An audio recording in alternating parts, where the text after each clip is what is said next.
Hi ನಮಸ್ಕಾರ. ಇವತ್ತು ನಾನು ಮೈಸೂರು ಬಜ್ಜಿ ಮಾಡಕತ್ತೀನಿ. ಇದಕ್ಕೆ ಏನೇನು ಬೇಕಂತ ನೋಡೋಣ ಅಂತ ಬನ್ನಿ. ಇಲ್ಲಿ 1 ಕಪ್ ಅಷ್ಟು ಮೈದಾ ಹಿಟ್ಟನ್ನು ತೊಗೊಂಡಿನಿ. ನಾನು ಒಂದು ಬೌಲ್ಗೆ ಹಾಕ್ಕೊಳಕತ್ತೀನಿ. ಇದಕ್ಕೆ 2 ಸ್ಪೂನ್ ಒಟ್ಟು ನಾನು ಅಕ್ಕಿ ಹಿಟ್ಟನ್ನು ಹಾಕ್ಕೊಳಕತ್ತೀನಿ. ಇವಾಗ 1 ಸ್ಪೂನ್ ಹಾಕ್ಕೊಂಡು ಇನ್ನೊಂದು ಸ್ಪೂನ್ ಹಾಕ್ಕೊಳಕತ್ತೀನಿ.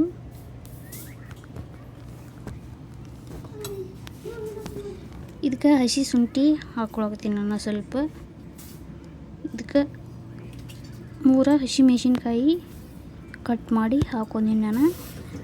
ಸ್ವಲ್ಪ ಕೊಬ್ಬರಿ ಕಟ್ ಮಾಡಿ ಹಾಕ್ಕೊಂಡಿನಿ ನಾನು. ಇದಕ್ಕೆ ಸಣ್ಣ ಕಟ್ ಮಾಡಿದ್ದು ಕರಿಬೇವನ್ನ ಹಾಕ್ಕೊತೀನಿ ನಾನು. ಹಾಕ್ಕೊಳಕತ್ತೀನಿ. ಇದಕ್ಕೆ ಸ್ವಲ್ಪ 1 ಸ್ಪೂನ್ ಒಟ್ಟು ಜೀರಿಗೆ ಹಾಕ್ಕೊತೀನಿ ನಾನು. ಸ್ವಲ್ಪ ಸಕ್ಕರೆ ಹಾಕ್ಕೊತೀನಿ ನಾನು.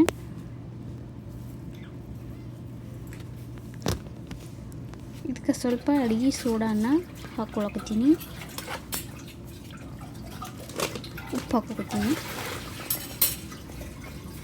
ಇವಾಗ ಕೊತ್ತಂಬರಿ ಸಣ್ಣ ಕಟ್ ಮಾಡಿದ ಕೊತ್ತಂಬರಿಯನ್ನು ಹಾಕ್ಕೊಳಕತ್ತೀನಿ. ಮೊಸರು ಹಾಕ್ಕೊತೀನಿ. ಅರ್ಧ ಕಪ್ಪಷ್ಟು ಮೊಸರು ಹಾಕ್ಕೊತೀನಿ. ಮೊಸರು ಹಾಕಿದ್ಮೇಲೆ ಎಲ್ಲ ಮಿಕ್ಸ್ ಮಾಡಿದ್ನ ಇದಕ್ಕೆ ನೀರು ಹಾಕಿ ಈಗ ಎಲ್ಲ ಮಿಕ್ಸ್ ಮಾಡಾಕತ್ತೀನಿ.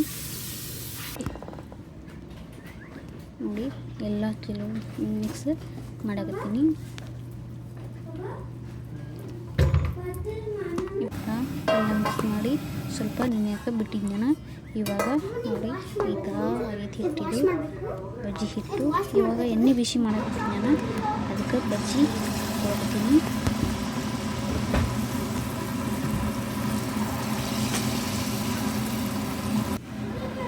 ನೋಡಿ ಈ ಥರ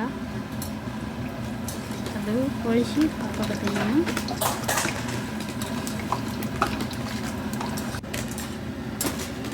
ನೋಡಿ ಕಲರ್ ಹೆಂಗೆ ನೋಡಿ ಮಸ್ತ್ ಇದ್ದವು.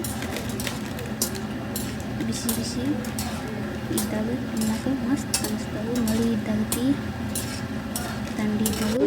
ನೋಡಿ ಕಲರ್ ಹೆಂಗೆ ಮಸ್ತ್ ಇದ್ದವು. ನಿಮಗೇನ ಈ ಬಜ್ಜಿ ಇಷ್ಟ ಆದ್ರೆ ಪ್ಲೀಸ್ ಒಂದು ಲೈಕ್ ಕೊಡಿ, ಸಬ್ಸ್ಕ್ರೈಬ್ ಮಾಡಿಕೊಡಿ. Thank you.